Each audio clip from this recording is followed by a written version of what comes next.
The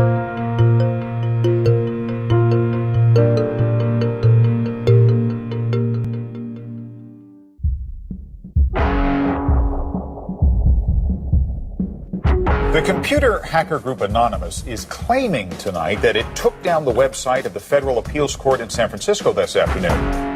They took down Senate.gov servers. They've taken down HB Gary. Sony's claiming they did $150 million worth of damage. So many confidential files that tonight, because of these hackers, can be in the hands of anyone. Visa, MasterCard, the PayPal situation. The criminals who hacked into Sarah Palin's private email.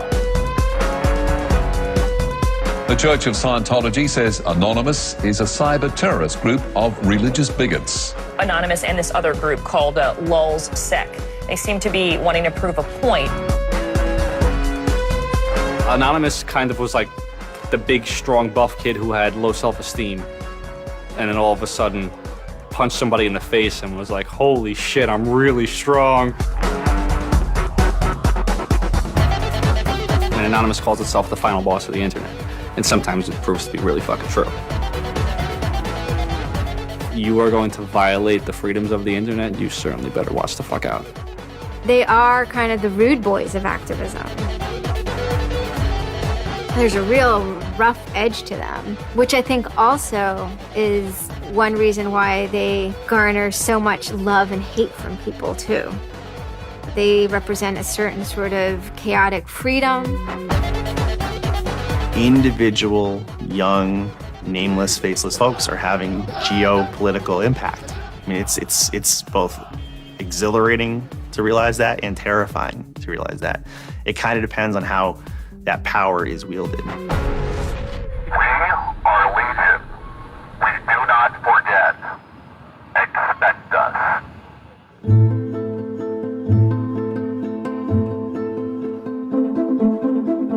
We stand for freedom. We stand for freedom of speech, the power of the people, the ability for them to protest against the government, to right wrongs. No censorship, especially online, but also in real life. We have members throughout society and all stratas of it worldwide. Yet we have no leadership. It's one voice. It's not individual voices. That's why we don't show our faces. That's why we don't give our names. We're speaking as one, and it's a collective. Good timing. I would love to live in a country where the government fears its citizens and not the other way around. But right now, plenty of anonymous actors are in hiding because of fear of reprisals by the government. I've been called many things. There's unpatriotic. That we're just a bunch of children sitting in our parents' basement. I got called a terrorist sympathizer. We've been called kids, we've been called cyberbullies, we've been called hooligans, and sometimes those words aren't entirely unfair, but this is a serious political movement. No one, in the general public really seems to get it. What they don't seem to get is that the ability for Anonymous to be everything and anything is its power. Anonymous is a series of relationships, hundreds and hundreds of people who are very active in it and who have varying skill sets and who have varying issues they want to advance and who are collaborating in different ways each day. They're a little bit like a prism or kaleidoscope. They've got many different facets and many different sides.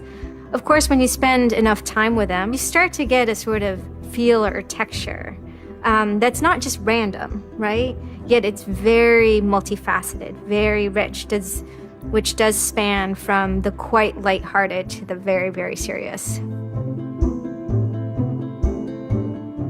Bob Dylan had a line in a song just saying, to live outside the law, you must be honest. They might do something which isn't technically correct, maybe it's not legally correct, but they're doing it for purposes that in their minds at least are ethical. People who know what they're doing, who share an ethos, who have a commitment to exposing and humiliating the man, who have a very low tolerance of lies and what they perceive as evil on the part of overweening power structures. They share information, they share tools and techniques, and they are currently having a very good time. The hacker culture, as we know it, really sprang from one place. It was MIT, and it was specifically the people in the Model Railroad Club, the Tech Model Railroad Club. Hacking originated as humorous pranks. When the guys at MIT put a Volkswagen up on top of the dome of the building, and people woke up and saw the car up there in the morning, or they measured a bridge by the body lengths of somebody. I would say his name was Brian, and discovered the bridge over the Charles River was, 822 Brians. These are funny things. That's where hacking originated, and it migrated into engineering and computer communities. It's witty, it's pranks. I'm Chris Weishopel, former member of the Loft. We don't necessarily say hacking group because it makes it sound like we're hacking, so we used to call it a hackers think tank. Hacktivism was a term coined by a group called Cult of the Dead Cow. The Cult of the Dead Cow was really kind of sort of like a propaganda type of organization. They had a guy who's the minister of propaganda. They're kind of merry pranksters. Like everything they did was completely over the top. One of the guys there coined the term hacktivism because he saw one of the things his group was doing, which he called hacktivism, was writing software that people in other countries could use to communicate securely, even if their government was spying on them. So the principle was really, it was freedom of expression. It was everyone should have access to the internet. Everyone should be able to communicate and get their message out on the internet. Even more important in countries where there was repressive regimes, that if you said something against the regime, they would come and take you away, and you weren't saying it anymore. Just like in traditional activism, it spans the full gamut from sit-ins or pickets to actually spiking trees and pouring sand in the engines of construction vehicles. I mean, there's real sabotage. The same thing does all fall under the hacktivism label. There is a spectrum. There's sometimes a strong anarchist flavor to it as well. It's resistance to authority and those who would impose groupthink and group behavior on people, which was rightly perceived to be a consequence of the digital revolution as it was used by people in power to do hacking on behalf of righteousness and to redress the grievances of the world. Lance lowered Don Quixote on his horse, nag though she was, flying at the windmills of modern life. Anonymous grew out of what's known as 4chan. And essentially, this is just a website where people can upload images and you don't actually give your name. It's just sort of anonymous. When you look at 4chan, you're often surprised because it looks like a site from like 1995 or something. The idea is very simple. You post a comment and you post a picture. And you can post under your name or anonymously. And it's separated into boards about particular topics. So there's a topic on anime, there's a topic on weaponry. There's like a 4chan board for origami, and you just upload interesting pictures of origami.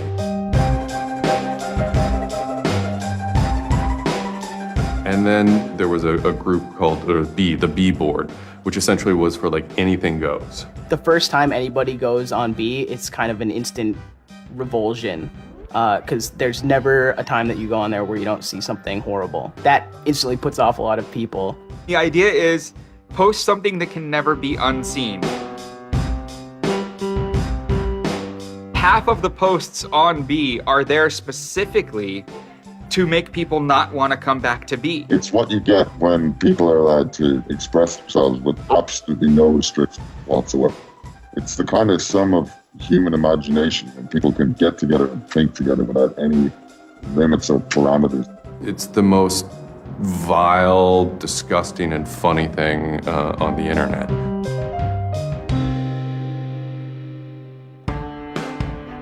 One of the important things about 4chan is to have a thread that really explodes and lasts for a long time. If it doesn't, then it disappears. It's a site that's not archived. So it creates conditions for anything that grabs attention at some level. And so humor and grotesqueness as a result are quite good for that. I'd rather just be referred to as anonymous, I guess, in the interviews, because I have some docs out on me. 4chan's just where I went to. I grew up on it and I lived there. That's just what I did for fun. It takes a thick skin to enjoy it. But, you know, as long as you're not offended, you'll occasionally come into something really cool or really creative on 4chan. I think the most interesting thing about it is how you can watch memes evolve. You'll see something posted one day, and then a week later, it's got 50,000 derivatives of it. A meme is basically just an idea. It's kind of like a gene, but in the realm of the idea. A lot of the great internet memes that we all know and love, you know, lolcats, right? You know, little cats doing funny things, and then they have, you know, Icon has cheeseburger, right? All that stuff seems to start in this like petri dish that is 4chan keyboard.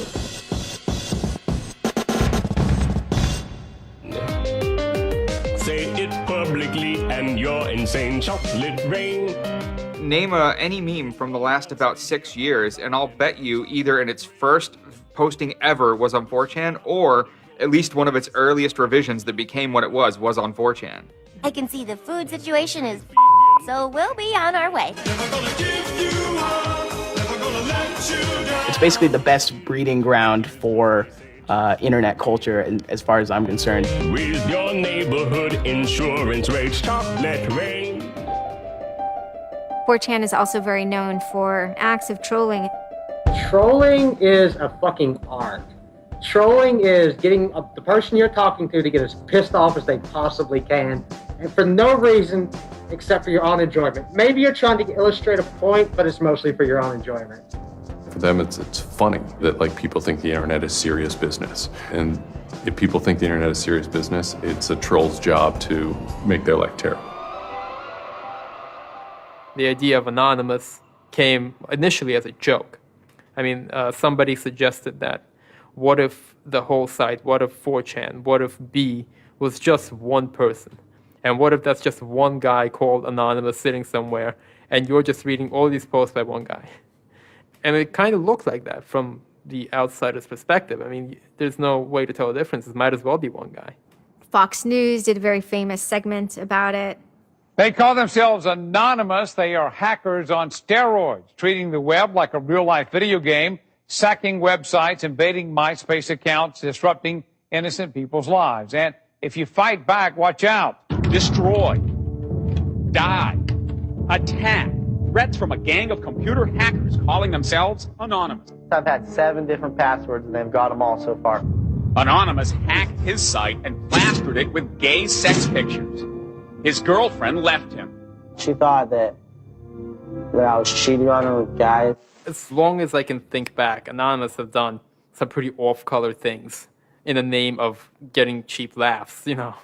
But, I mean, that's part of the culture. They get what they call lulz. Lulz is a corruption of LOL, which stands for laugh out loud. Anonymous gets big lulz from pulling random pranks. For example, messing with online children's games like Habbo Hotel. Habbo Hotel was this online community where you had an avatar and you walked around and talked to other people. It was kind of like an early version of, you know, World of Warcraft or Second Life or any of those virtual worlds. What the people on B did was invade Habbo Hotel, created, you know, thousands of avatars. They all had this one uniform of a black guy with a big afro wearing a black suit. And so there would be thousands of these people, black guys, black suit, you know, huge afro, walking around this world, and they would do things like form a swastika out of themselves. And I think that was a real landmark because it was when they were able to see that, you know, they can use their numbers to do something really interesting and really disruptive. So we blocked the entrance to their pool, and that just pissed them off so fucking much. It was fucking beautiful. That was fucking just wonderful. Wonderful times. Those kids love that pool. They love the shit out of their pool. The goal was actually to offend everyone, simply because the idea that we could offend you by drawing a little shape on the screen was stupid to the people involved in it. They were like, really? You're going to get that mad over us just drawing this on the screen? Wow, well, you need to refocus a little on life because this should not be upsetting you that much. All these different organizations online, whether it's 4chan, or just any website, there's typically a community aspect to it. This is where people have their social relationships. This is where their friends are. This is where they have a creative outlet. And so all those aspects are going into groups like Anonymous, where people feel like they're part of a bigger thing and they're able to express themselves within that group. There were certain words, certain phrases, certain ways people respond to things, certain images that were posted that created a pattern, and that pattern was, I guess, the origin of what is now Anonymous. It's like Freemasons with a sense of humor, in so much as they have this common symbology, and one of their chief joys, which is kind of wrapped up in power and secrecy, was the fact that they could recognize each other by referencing these symbols, referencing these phrases. Over 9,000. It's over 9,000! I lost my iPod. Mudkips, anything involving mudkips. So you have this weird sort of international culture developing with people, across the world, wherever they may be.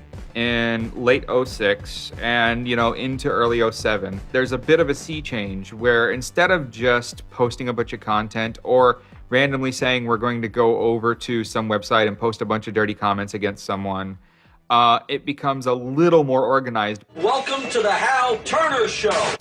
They went after a guy named Hal Turner. I am being discriminated against because I'm white. Hal Turner was a neo-Nazi who was, big online and had a podcast. I think that the 14th Amendment was not ratified properly, and I think, therefore, it is still okay to have Negroes as slaves in America. The first time I heard about Hal Turner is he was knocking somebody on 4chan. There's a million neo-Nazis out there. But he started picking on our dude, so we had to go to our dude's fucking defense, and it just so happened that he was a neo-Nazi, so that's a bigger reason that he's a fucking dickface. Who are you? Where are you calling from? Hola, this is Pedro. Spick, don't call. Diego. He was just a horribly racist radio personality who seemed to handle it well when you called in. Like, he could handle being berated by Anonymous. And that made it very interesting. It made it a bit of a challenge. It wasn't some guy who just either crumbled or stopped answering the phone. It was a guy who would yell back. Hal Turner wasn't the first, actual person that, Anonymous had caused trouble for, but the circumstances ended up being significant. They DDoS'd his website, stuff like that, costing him thousands of dollars, bandwidth fees. Denial of service has been around for a long, long time. The equivalent of if you, for some reason wanted to disrupt a bus service, right? You can hire 1,000 extras to all go and line up at the bus station, right? And get on the bus. And so that anyone who was really trying to get on the bus couldn't do it, right? It's as simple as that. When you stop trying to visit, website goes back up, no permanent damage.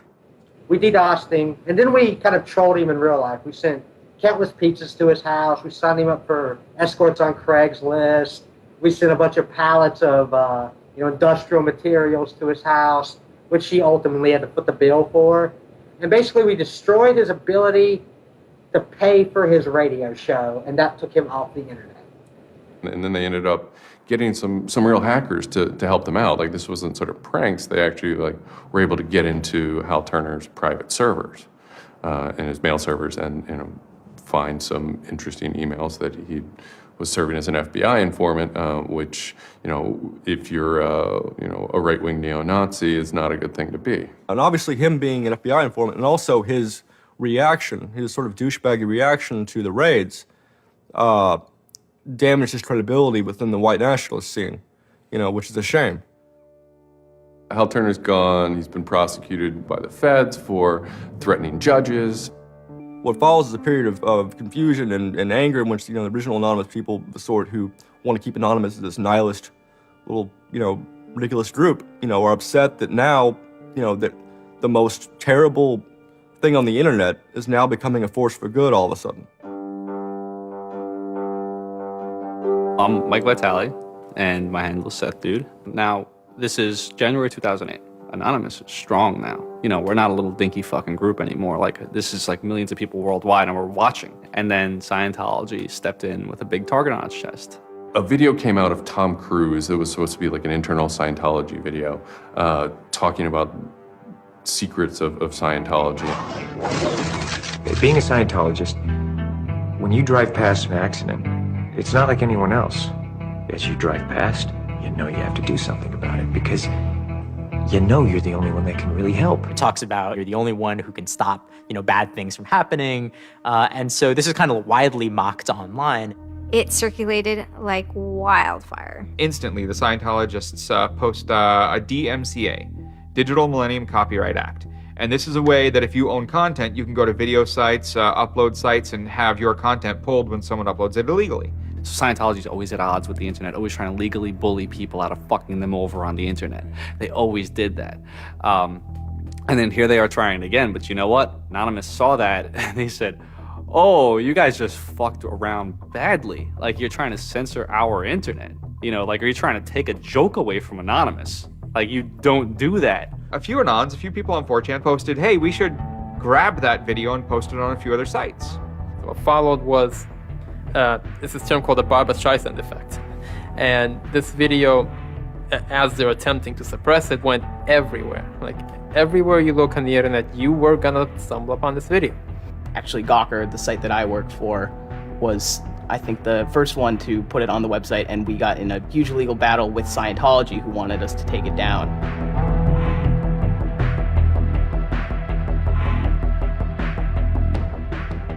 Scientology is an interesting target because in some ways it's the perfect inversion of what geeks and hackers value. At so many different levels: science fiction, intellectual property, discourses of freedom, science and technology. It's very proprietary, it's closed. And so in some ways, if you had something like a cultural inversion machine and you stuck geeks and hackers in there, you'd get something that looks a lot like Scientology. So it's quite offensive, and there's a real pleasure in attacking your perfect nemesis. And people who knew what Anonymous was to begin with were like, oh my God, Anonymous is going to go to war with Scientology. This should be really interesting. Especially because it's two weird-ass groups. I mean, I've been an Anon for a long fucking time. I know Anonymous is really strange. They're weird, and the stuff we like is weird, and it's really not mainstream at all. Now you have Scientology. Also really weird. A lot of crazy shit goes down. Anybody on the outside who's seeing this is going, let's watch these two retards fight. Like, both their pants are going to fall down, they're going to triple, and it's going to hurt everybody, and it's going to be hysterical. And then that's when 4chan kind of reared into action, really reared into action. And they started to troll the Church of Scientology.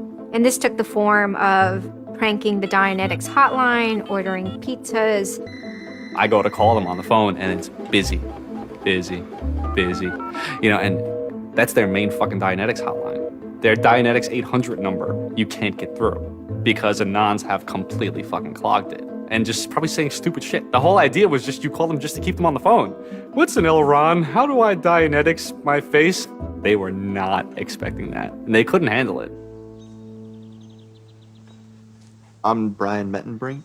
I had just gone to 4chan just on pure happenstance, and I saw a post about the Scientology thing, and I started looking up stuff, and I'm like, oh, this is actually for a decent cause. I think I'll, do this. Anonymous members have developed a distributed denial of service attack tool called Low Orbit Ion Cannon, which is a name taken from a computer game. Low Orbit Ion Cannon is what's called an end game weapon in Red Alert.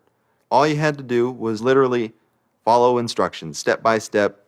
You do it, you put it in the site, you see that the IP is correct, you make sure that all these settings are good, and you hit the button, and off it goes. And what it does is it tells Scientology.org, in this case, it tells them to send their website to my computer about, I think it was 800,000 times in a weekend. And I'm pretty sure I probably took it down myself a couple of times. It felt like you were making a difference, just you yourself. And you didn't even have to leave your home, And one of the guys said, we need to make a video. We have to make a video. Hello, leaders of Scientology. We are Anonymous. When the video came out on January 21st, that was one of the first times that Anonymous, as a culture, started referring to itself as Anonymous as a movement. That video probably changed everything. We are Anonymous.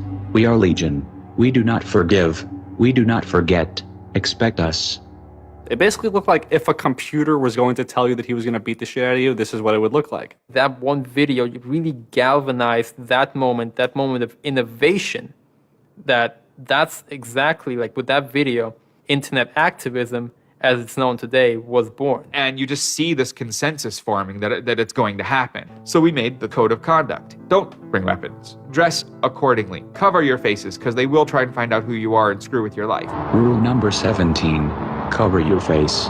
This will prevent your identification from videos taken by hostiles. Scientology has a history of harassing, stalking, and just generally doing horrible things to its critics. So people needed a way to hide their identities. A lot of people had very legitimate fears. They don't want to be followed home. They don't want to be stalked. They don't want to put their families and themselves in danger. Everyone was going, well, we're going to wear a mask. What's the only fucking mask that we all already know or have a joke about? And it's the Guy Fawkes mask. You see the movie V for Vendetta, the ending scene where everyone's wearing the Guy Fawkes mask. That is very reminiscent of what Anonymous thinks Anonymous is.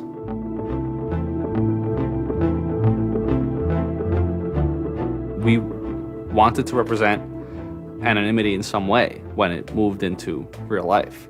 I think that the Guy Fawkes mask was one of the most natural things to happen. It is the idea that none of us are as cruel as all of us. You have this massive crowd of people who are anonymous that is going to fight against a bigger thing and win. Even after watching the video, it's like, yeah, this is great, but who's actually gonna do it? Who's gonna step up? Are people actually gonna get out of their house? And I guess we were really affected by the stereotype of that whole community, they're being internet nerds, that too afraid to leave their mom's basements. No one thought that they were gonna come out. This is me on the way there. I haven't slept. I'm very fucking tired. And I remember going to the park that day, and it's really fucking early in the morning, which I thought was a bad idea. And I'm smoking a cigarette, and I'm looking around like, where the fuck is everybody? There's nobody here. So here I am, sitting in Bryant Park, waiting for the other announce to show up. I remember thinking like, oh fuck, like, am I gonna be the only one in the park? Am I gonna walk to Scientology with fucking 6 or 7 people? Which totally defeats the entire purpose of this, because now they could single me out, Then I get up and I start walking around, and I see there's a lot of green balloons over there for some reason. On the other side of the park, there was like fucking 200 people. There was Guy Fawkes masks everywhere. And I'm like, holy shit, this is huge. There's a fucking lot of us. That's pretty good. I had no idea how many Anons there were until we started moving. And it just fucking got bigger. I remember walking through Times Square, and everybody in Times Square was an Anon. This is like a fucking 1,000 person per fucking minute foot traffic area. And everywhere I'm looking, I'm seeing fucking Anon symbols. It was fucking wild. It was really wild.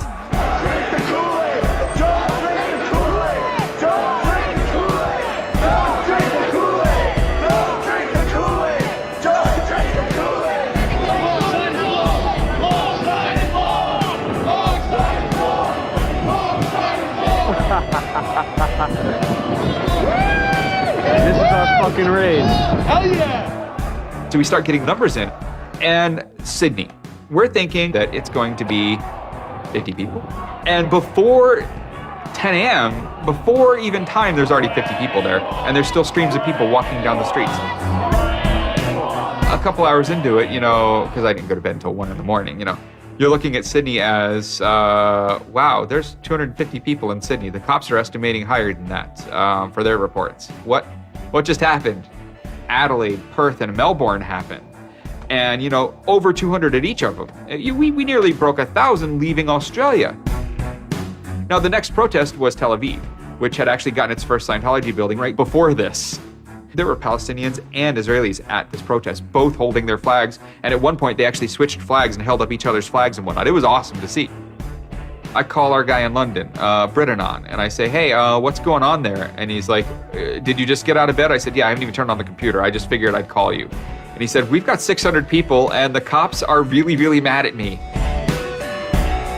All the major cities were having hundreds of people come out. It was massive. Clearwater had like 300 people. I don't think anyone beat out LA. I think LA had over 1,000 people. We are Legion! We are Legion! The thing that happened was something completely different, and hundreds of people from every city just swarmed the streets. It was kind of overwhelming, a little even scary, but scary in a good way. Soon, we're at around the 10,000 mark, and we were joking the whole time, over 9,000, one of those memes. It was too surreal. It was not believable. You go by what name? We are anonymous. It was very empowering, especially after people saw the thousands of people showing up. This was it. We owned the world at that point. We all met each other. The idea of an Anon is you're fucking alone until you get to 4chan, and then these people all think like you, And all of a sudden, you're not alone. You are with fucking 500 others, they all know the same jokes as you. They all clearly have similar interests as you. Here's your culture. You meet your own people finally. It's perhaps a little surprising. It's not just preteens or teenagers. There's a far more even mix of males and females than you would imagine otherwise. And there were a lot of these so-called guys who weren't socially good. They were very awkward. They still lived at home at 23, half of them virgins. And I'll tell you, the amount of those people who got laid from these protests happening is in the thousands that would not have for years probably. That's why those protests were so important. It was a chance to finally meet other people that were previously anonymous and unknown, and hence it was the moment of the end of their anonymity. Scientology, they kind of fought back, so to speak. They posted stuff online. While claiming they are peaceful, in less than 3 weeks, anonymous members made or encouraged 8,139 harassing or threatening phone calls, 3.6 million malicious emails, 141 million hits against church websites, 10 acts of vandalism, 22 bomb threats, and 8 death threats against members and officials of the Church of Scientology. They wanted to find me. They did. They hired PIs. They started taking pictures of us, threatening to sue us. I did the whole low orbit ion cannon stuff, and then I pretty much just went about my life after that for, I think it's 6 months, and then the FBI showed up here at my parents' house. 2 men got out of the car and took Flashed their jackets off and laid their guns on the front seat and came up to ask us if Brian was home and explained that they were the FBI and they were looking for Brian, and I've never been so scared. I did the second most damage is what Scientology said. I sent the second most out of everybody. So I got the maximum for my category, which was 1 year in prison and 1 year supervised release. I think, the way I feel is for what I did was one of the most lopsided punishments I've ever read about or heard of. Yeah, I think it's ridiculous, especially the year supervised release where I can't touch a computer for a year. I'm not sure what that's supposed to solve except make my life difficult. So that computer behind me back there, I could go back to prison if I went over and touched it. I'm very proud of what he did. He stood up for what he believed in. I never would even dream of hurting anybody. It's just not me.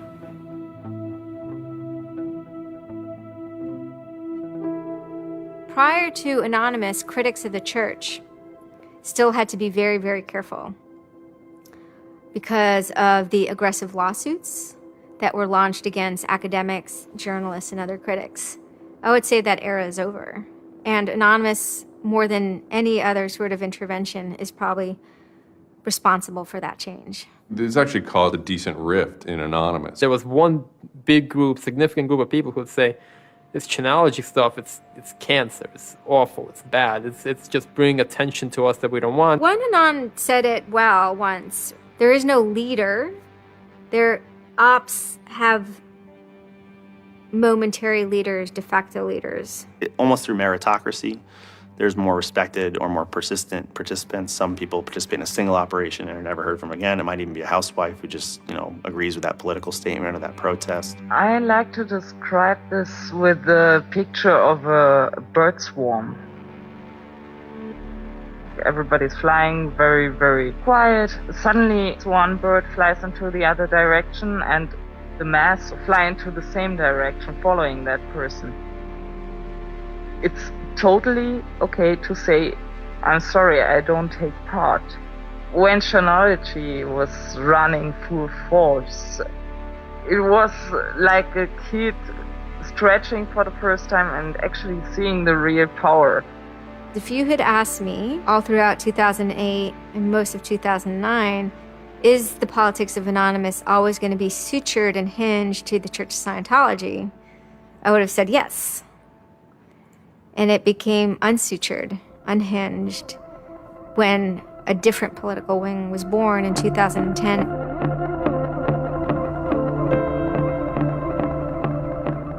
It is our task to find secret, abusive plans and expose them where they can be opposed before they're implemented. The interesting thing about someone like Assange is that he actually also sprang from, a hacker culture. It's a mentality of spreading information. Julian was Mendax. He was the greatest hacker that ever walked the face of the earth when I was a kid. I mean, they rumored he could move satellites around in space by hacking into NASA. Maybe it never happened, but it was a myth that kept young kids like me wanting to plug a computer into a modem and see if I can move some satellites around. WikiLeaks is an instantiation of the hacker ethos. Truth wants to be free, and we want to liberate it. WikiLeaks released a huge trove of diplomatic cables. There was a lot of controversy from every quarter of society. The WikiLeaks website released nearly 400,000 secret U.S. files on the Iraq War late today. It was the largest leak of classified U.S. files in history. There was one particular moment that really sparked the fire, and this was when PayPal, MasterCard, and Amazon pulled services for WikiLeaks. So all of a sudden, there's no way to actually process donations to WikiLeaks. And then people went and found neo-Nazi groups. Visa and MasterCard were perfectly fine with you being able to PayPal, being able to make donations to them. But WikiLeaks, no. I think WikiLeaks is doing a good thing. It's just a total hypocrisy. They got their little fucking banking mafia to fuck, WikiLeaks over. People were incredibly angry. There was a real sense of rage. Anonymous DOSed PayPal. They were pissed. The numbers of participants were massive. And they managed over the course of a couple of days to disable the websites of MasterCard and PayPal. It was beautiful. Because what you had is people finally stood up for something.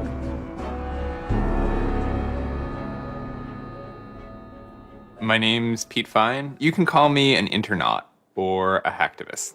Telecomics is an ad hoc cluster of volunteer net activists who have spent much of the last year trying to keep the internet running in the Middle East. In kind of the lead up to the Egyptian revolution, we would tweet on people's behalf. We would get people from Egypt who were unable to access Twitter on their own on our IRC network, and we would take reports from them and tweet them out using our account to kind of help them get the word out about what they were experiencing. Some of this shit is personal.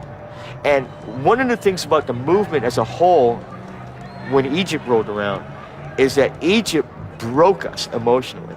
Watching in real time with live feeds that we helped set up, Egyptians get massacred with machine guns. It was different, and I have never in cyber activism wept before. It's never bothered me like that. It's never been able to touch me the way Egypt touched me. And then January 27th, January 28th rolls around, and the Egyptian government starts shutting down the internet. I mean, just for the whole country. There's this fantastic traffic graph that you can see the traffic coming out of Egypt, and it looks like, like this, and it goes like that. Just totally stops. And we were just shocked. We were just like, what the fuck? Like, what the fuck? To think that a country would completely cut itself off as much as it was able to from the outside world was pretty unthinkable. We know bad things go on in the dark places. That's the kind of thing that could start riots. I think when Mubarak did what he did, I think it really upset people here as well as in the Middle East. I put myself in their place, and I found myself in a desert of nothingness because he just wiped out everything that my world incorporated. That just showed me and everybody else that the same thing can happen at any time, at anywhere, in any government. Anonymous and the people on the internet stood up and said, go fuck yourself. You want to shut down their internet? Fine.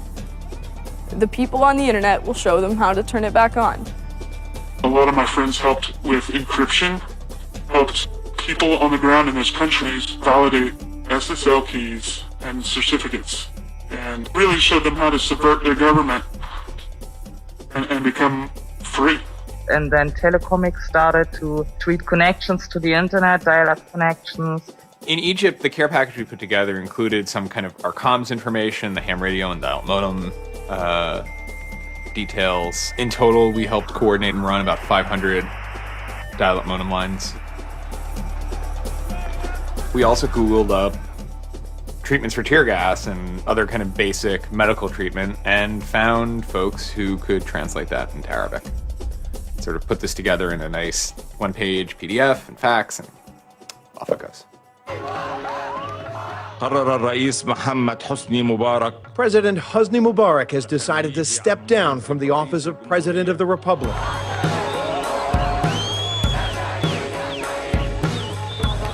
When Mubarak left, it was a hell yeah moment.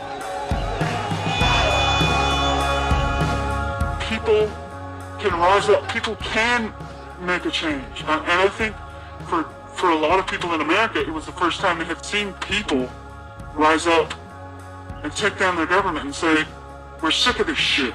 We're sick of the oppression. We're sick of living as slaves to your power. We had Egyptians come thank us as we're doing this stuff, and I said to them, like, look, you guys just get our back if stuff goes down here. It's a revolution that was facilitated by the internet, by Facebook and by Twitter.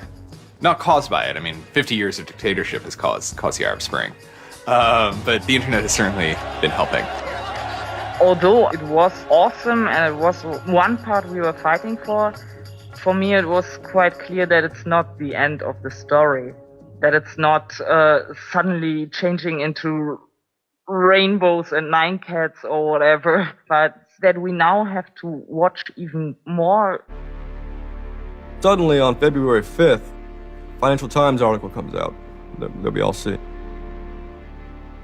And it's quoting this guy named Aaron Barr, who's the CEO of HP Gary Federal, which is an intelligence contractor. And Aaron Barr is telling his Financial Times journalist, Joseph Min, that he's been secretly monitoring the AnonOps server where all this is going on, and has done so for several weeks, and using his own custom brand of information operations techniques, has managed to identify the alleged leadership of Anonymous, including 25, quote, lieutenants, unquote, some sort. We have to see this document.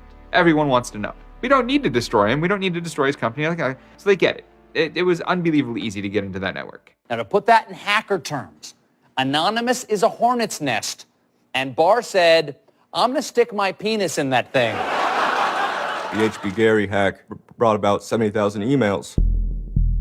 Probably the most important ones had to do with a proposal that HB Gary had already formulated. It was packaged up as a nice PowerPoint presentation. Kind of act as privatized agent provocateurs, where they were going to discredit WikiLeaks. HB Gary was proposing submitting fake documents to WikiLeaks, and then when discovered as fake, the error could be called out and it would discredit WikiLeaks. Right. So there's a lot of like specifics that I can't talk about. So let me try to answer that though in a general sense. Well, first of all, it's probably no surprise to anybody. I'm not a big fan of WikiLeaks. I think that the broad purpose of trying to get as much information, proprietary or classified information for the government, expose that, is an extremely destructive and dangerous purpose. The proposals involve conducting information war on WikiLeaks and its supporters, creating dissension within WikiLeaks, DDoS attacks.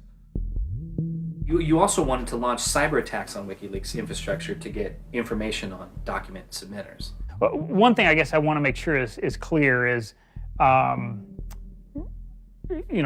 of those activities had actually occurred.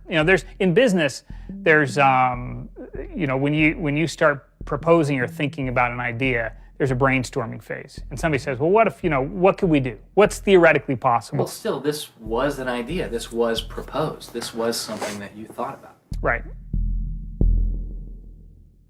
They also wanted to go on a campaign kind of targeting Glenn Greenwald, who's a reporter for Salon, who's an outspoken kind of critic of the government and supporter of WikiLeaks. It seems like you're trying to attack a journalist here. Yeah, and I don't want to talk too much more about Glenn Greenwald, but other than, what I previously said is, there was never an intent to attack journalists, not on my part. I guess I should say, I should generalize that and to say that, I would never just outwardly attack a journalist, other than if I felt that there was a journalist in my mind that was acting unethically, that, that's a fair game for having a public discussion about. They were walking a very fine ethical line at points, and in many cases, the mass opinion is, no, they stepped well past it. I will not support broad theft of information released to the public, because that's nothing but destructive. If somebody has information that's been stolen from them, and whether or not WikiLeaks encouraged the theft of that, or whether or not it was just put in their lap, still they're threatening to release the information that is the private property of another organization. So your choices are to just allow that to happen, or to try to stop it. How offensive is too offensive? We've certainly seen a lot of strategy coming out of governments across the world now saying, publicly admitting that they need to develop better offensive strategies in cybersecurity, because defense as a whole, it isn't enough. It never is enough. In the court of public opinion, that took H.B. Gary quickly from being a perceived victim to being a perceived villain themselves. It was becoming harder and harder to distinguish the good guys from the bad guys. And then, kind of seemingly out of the blue, there was something by the name LulzSec that sailed into the seas. LulzSec, it's sort of a group, mostly from Anonymous, who, in large part, were the same people who hacked H.B. Gary. And they decided to form this little group and just carry on operations sort of outside the purview of Anonymous for a while. They hacked whatever they wanted, they released whatever they wanted. It's almost like they had no rules. They just said, this is what we're going to do. We're going to stir up the cart. We're going to get some trouble. We're going to make some waves. And they did. The majority of time, the majority of Anons are not doing anything particularly illegal. When they are, a huge number of them try to do that in a very specific political context. For those people, what LulzSec was doing, they were funny, but they were attacking random targets. They were breaking the quasi-rules by attacking media. PBS's Frontline runs a documentary mainly focused on Bradley Manning, the alleged leaker to WikiLeaks. And a lot of Bradley Manning supporters didn't like it. They hacked a website putting a story that Tupac and Biggie had kind of escaped the world of celebrity fame and attention and retired quietly and discreetly in New Zealand. LulzSec, when they attacked PBS, that gave me the creeps, As a journalist, I'm not too thrilled with the idea of someone judging that we don't like you to write that. We don't like your reporting, so we're going to shut down your website. I'm uncomfortable with that. It could be me, and I could be writing something about a group that they didn't like, and I'm happy to sit and talk with them about it, but don't shut my website down. This is obviously about freedom of speech, so attacking the press would be would sort of be a bit of a contradiction. So people always said, well, you shouldn't do that. And obviously LulzSec had a completely different agenda, so they had no problem doing it. Hacktivism started to become sort of, I would say, almost more nasty, using, sort of more no-holds-barred kind of attacks, sort of more vicious attacks. They sort of saw themselves as going out there, breaking into like anything, everything, governments, corporations, police departments, largely for the same reasons Anonymous would. They went after Arizona for immigration policy, 50-day run, causing mayhem, havoc, and then ended it. The computer hacking group Lulz Security has announced it's disbanding, saying it had achieved its mission to disrupt government and corporate organizations for fun. I call this whole thing the rise of the chaotic actor. And chaotic could be chaotic good, neutral, or evil. If you go back to the old Dungeons and Dragons charts. And some people see Anon-Ops initially, let's stick with Anonymous, as chaotic good.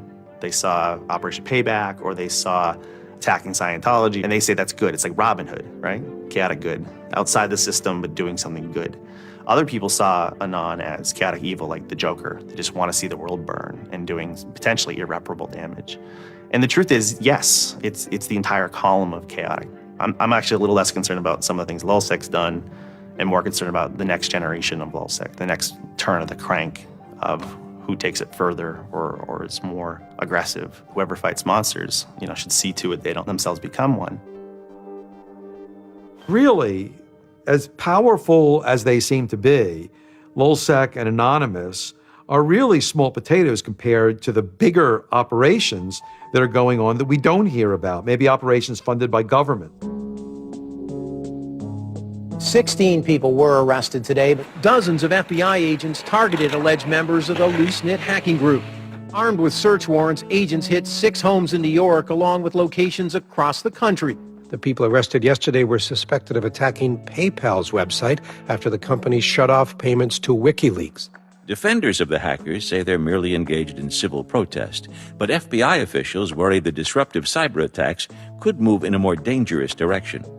So the FBI shows up at 6 in the morning, and it was really obnoxious. And I remember being frustrated and angry because there was nothing that I had done that would have justified an FBI search warrant.